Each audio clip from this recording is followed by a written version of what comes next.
quando não tenho mais pra onde ir. E no meu céu não tem mais estrelas. Uou, aonde foi parar a coragem? Eu tô cansado, mas não desisto. Mas posso ver humanos lá no fim. Será que alguém ainda olha por mim? Não me julgue por não ser igual. Carrego a verdade aqui no olhar, no olhar. Eu só rezo pra ficar bem. Eu sei que vai, acredito que vai ficar tudo bem. Só rezo pra ficar bem. Eu sei que vai, acredito que vai ficar tudo bem, bem, bem, bem, bem. Voltamos com Ao Cubo, hoje falando de religião. E a gente tem um quadrinho aqui no programa chamado Quem Trabalha no Ao Cubo, quem é da família Ao Cubo, a gente deu o nome de Alcubanos. Isso chama-se vácuo. Quando você joga pra banda e a banda não reage. É a hora do quadro Alcubanos. Ele não é tão alcubano, entendeu? E quem é alcubano, ele conta uma história pessoal relacionada ao tema do programa. E hoje nós temos, o assunto é religião, nós encontramos alguém na equipe que pensou em ser padre. Padre André Rossi. Que medo da resposta dele, do porquê ele desistiu, né? Desistiu antes. Ah, não vai fazer bem para a igreja, mas fez bem para nossa luz. Miltinho, nosso diretor de fotografia, que cuida de cada luz no estúdio e nas externas, que tá lá no suíte, que é a nave mãe que toma conta de tudo isso, ao lado do nosso Diego, o diretor. Alô, Miltinho. Olá. Tudo bem? A galera que trabalha nos bastidores não costuma gostar de aparecer, entendeu? Então, peguei de surpresa. Miltinho, conta pra gente. Quantos anos você tinha? Não precisa falar a idade hoje não, tá, Miltinho? Quantos anos você tinha quando você decidiu ser padre? Por que você tomou essa decisão? O que te levou a tomar essa decisão? Eu tinha 17 para 18, estava saindo do ginásio indo para o colegial. Minha família sempre foi católica. Na época eu participava de 2 comunidades. Era professor de catecismo, então eu estava totalmente envolvido com esse meio na época. Tá. E aí você encontrou uma nova luz, literalmente, é isso? Não entendeu? Por estar muito envolvido na época, eu acabei indo fazer um teste no seminário, tá? Estava saindo do ginásio e fui era do grupo dos claretianos. E não tinha primeiro colegial lá. Então eu fiz o teste para entrar, entrei, mas tinha que fazer o primeiro colegial fora. Aí nesse 1 ano eu não quis voltar mais. Encontrei outra luz. Eu pergunto por quê ou não? Não. O que você mais gostou lá? Vamos no lado bom. Eu era muito moleque na época, né? Então de lá, assim, fazer o voto do silêncio, ficar em silêncio o tempo inteiro, era péssimo. Nossa, eu sairia nos primeiros 15 minutos. Eu fiquei não dava. uma semana e assim, aquela coisa do silêncio fora na hora dos jogos, era muito ruim. Isso para um adolescente é péssimo, eles não atraem, eles expulsam. Entendi. Então tá bom, Miltinho, foi um prazer conversar com você, boa sorte aí no Switch, obrigado pelo trabalho com a gente aqui, valeu? Padre, eu queria fazer uma pergunta, mas eu vou deixar a plateia, porque é a vez de vocês. Representando a nossa audiência jovem, representando todo mundo, a plateia agora vai perguntar, e tomara que faça alguma pergunta que realmente represente você. Microfones soltos aí na plateia. Quem quer perguntar primeiro? Pode ser esse. A questão da sexualidade e do celibato, falando especificamente do catolicismo. Não tem aí um fato de divisão, de separação, de distanciamento? Por exemplo, na cerimônia de um casamento, até que ponto eu posso levar em conta o que o padre está me deixando de dicas, se ele não casou e não sabe como é passar por aquilo? Se bem que hoje em dia diáconos fazem casamento, então tem essa proximidade. Mas qual que é a opinião do senhor? Não tanto da religião em si, mas a opinião específica do senhor, depois o que o professor sabe. Lembrando que ele está representando a Igreja Católica. É difícil ele dar uma opinião que não seja da Igreja, né? Fica à vontade, pode responder. Não, eu acho que assim, em primeiro lugar, nem sempre a gente precisa viver para saber o que é. Porque senão ficaria muito difícil, né? Eu acho que nenhum coveiro quer morrer para saber como é que é a cova, né?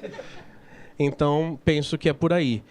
O padre estuda, o padre reza e o padre tem um fator que o ajuda muito, as confissões.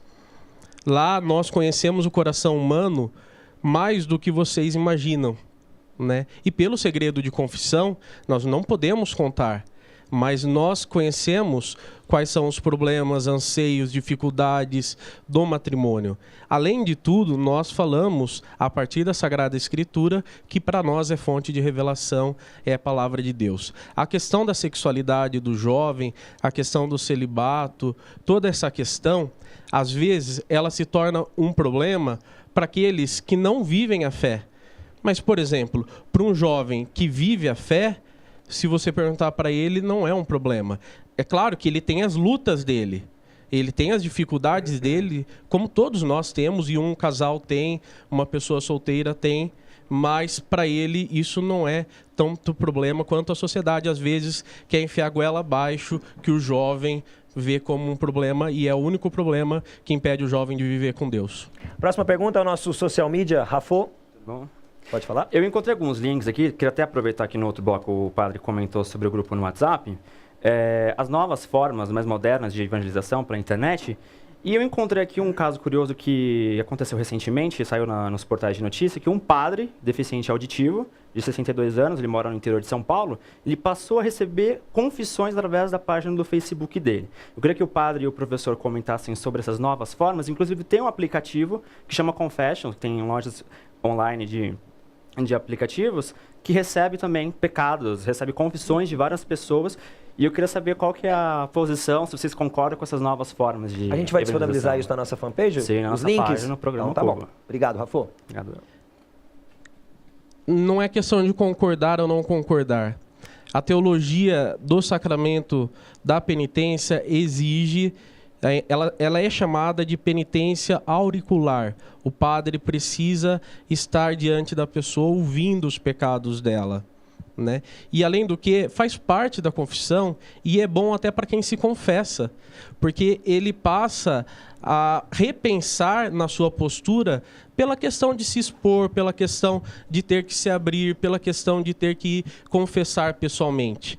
Se a gente começar uma confissão online, aí é muito mais fácil. Aí eu vou pecar facilmente e não vou me importar, porque facilmente eu vou conseguir o perdão de Deus. Então, eu particularmente não concordo. Não existe isso na igreja. Se um padre fez, o bispo dele é que vai se entender com ele. Pergunta de criança minha, depois a gente vai para mais uma na plateia. Deus castiga? Não. Deus é amor. Perfeito. Próxima pergunta? É daqui? Pode ser. Que outras coisas da cultura pop que você acompanha? Game of Thrones, músicas? Deixa eu explicar para quem tá pegando o programa a partir de agora. O padre, ele curte séries americanas, né? Ele falou que a favorita dele é The Walking Dead. Então, quais outros elementos dessa cultura de massa? Vou emendar a pergunta dele, perguntando um pouco do seu dia a dia, do seu lazer, o que você faz. Padre também se diverte? Sem dúvida. Graças a Deus. Bom, em primeiro lugar é preciso dizer e é preciso explicar que padre é um ser humano normal, né? Padre é um ser humano chamado por Deus a prestar um serviço ao povo, mas é um ser humano normal. E tem as suas limitações e tem os seus desejos também. E além do que, eu não compreendo um padre que esteja fora do mundo atual. Quer dizer, o fato de eu assistir série não me faz padre, mas me ajuda, por exemplo, a me aproximar dos jovens. É evidente que eu não assisto só por isso, eu gosto de assistir. Assisto sim outras séries, assisto Game of Thrones, Arrow e outras séries. Assisto, gosto de jogar videogame, gosto de ir no cinema, gosto de me reunir com os amigos para comer um lanche. Faço tudo que um jovem normal faz também, claro, sabendo que eu sou padre, que eu tenho que dar testemunho e que eu tenho que anunciar Jesus Cristo na minha vida também. Uma salva de palmas ao padre, sobreviveu. Agora vem comigo. Vem cá, a gente vai revelar bastidores aqui. Você é o? Igor. Igor, tudo bem? Tudo O bem. que você faz aqui? Sou cenógrafo e produtor. Duas das várias funções que você tem, né? Eu tô mostrando um pouquinho dos nossos bastidores para poder chamar o nosso VT. Vamos agora para lá? Só para quebrar a perna dos nossos cinegrafistas, o nosso diretor fica doido lá na nave mãe que eu acabei de mostrar. É com a Julie que eu vou falar, que vai revelar os bastidores de uma TV da TV Aparecida. Da TV Aparecida. Vamos assistir então? Vamos lá. Rodou.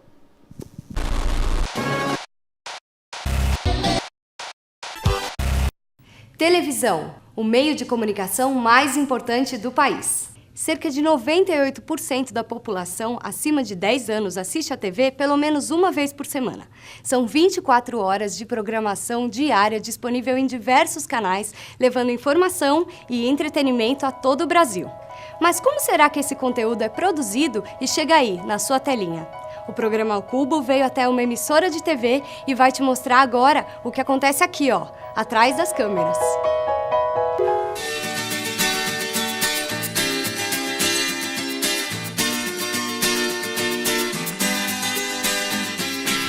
Para começar, o número de pessoas envolvidas para fazer um único programa pode chegar a 50 profissionais, das mais diferentes áreas, como produção, iluminação, cenografia e edição. E tem ainda os apresentadores, repórteres e técnicos, que podem ser em maior ou menor número, de acordo com o formato do programa. Quem está do outro lado da tela, acompanhando, está sentado ali numa cadeira, numa poltrona, está olhando para a televisão, mas não imagina por detrás como que é complexo o trabalho de produção. Às vezes para um pequeno comercial, uma pequena inserção de 30 segundos, de 15 segundos que seja, aquilo dá um trabalhão. Sem contar que o produto final tem início muito antes que se torne realidade, com a idealização do programa.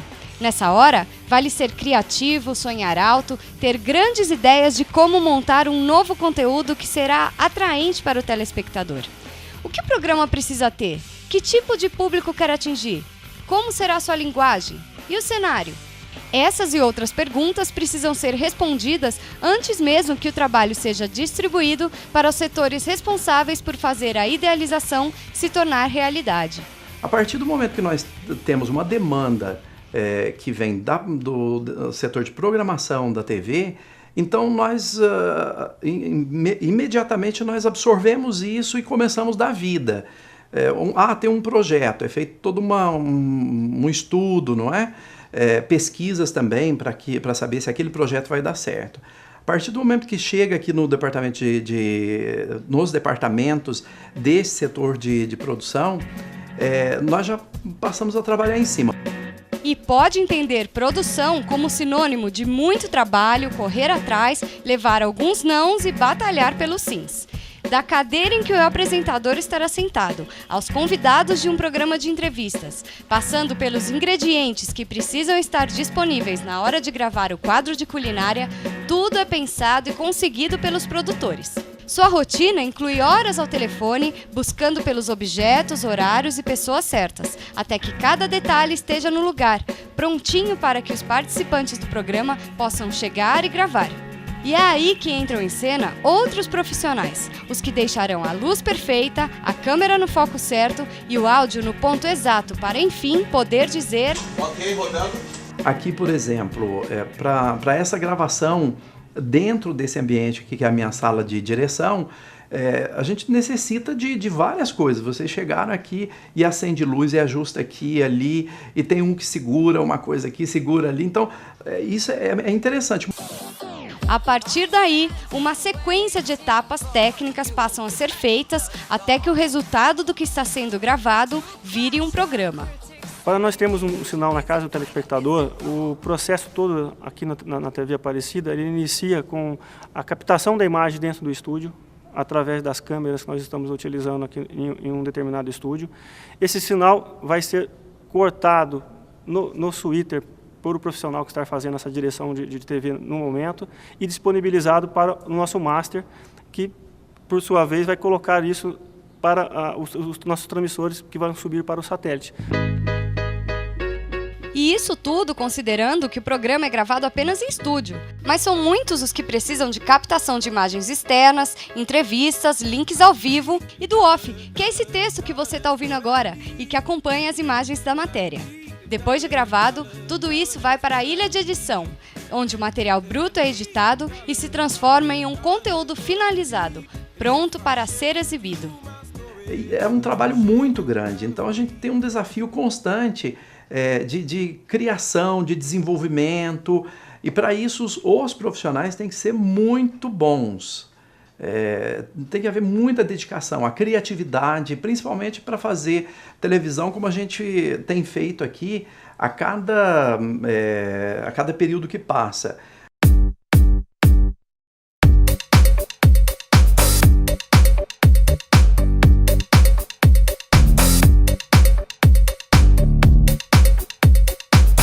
Ufa! Pois é, tudo isso acontece atrás das câmeras para que você possa assistir televisão aí, no conforto da sua casa. E tem mais, outras imagens dos bastidores e do making off dessa matéria você pode ver na nossa fanpage do Facebook. É isso, até a próxima! Valeu! Muito bacana. Você viu? E você gravando um off lá. Primeiro, vamos falar pra galera o que é o off. Aquilo lá que eu expliquei. A gente fala off porque a pessoa não aparece. Que a ela não imagem está não on. está on. Então é off. Só que foi um off que virou on porque você apareceu. Foi um off que virou on. Tá bom. Foi muito legal. É bom, né? Acho que pra quem tá do lado de lá, saber o que a gente faz do lado de cá também, né? Você tem esse fascínio pela televisão, mesmo trabalhando nela? Eu entrei no jornalismo por causa de televisão. Eu sempre gostei de televisão, aí fiz um monte de coisa, mas tô aqui de novo super feliz com isso. Valeu. Obrigado. Uma salva de palmas pra Julie mais uma vez. Pegando o gancho do que a gente conversou agora há pouco, e na televisão, o que o padre mais gosta de assistir? Série. Série mesmo? Perfeito. Ou futebol também gosto. Como bom corintiano que sou. Jorge Cláudio, professor, só para encerrar e não ficar sem falar com o senhor nesse bloco, essas novas linguagens, esse comportamento do padre, auxilia a trazer o jovem mais para a igreja? Você acredita que sim ou não? Acho que sim, mas não é ser jovem, não é um argumento de idade. Não é porque a pessoa é jovem que ela é boa necessariamente ou porque é comunicativa. Depende um pouco da atitude da pessoa, de ser capaz de ouvir, sobretudo aquele indivíduo que está na presença dele, de ter uma empatia com as descobertas, com as dúvidas, com os sentimentos que as pessoas têm. Ok? E no próximo bloco, a gente vai ter brincadeira com a plateia, que vai ter que completar frases em relação à religião. Frases do Papa pra gente debater e nosso encerramento com uma crônica especial que eu sempre elaboro com muito carinho pra você. Até daqui a pouco.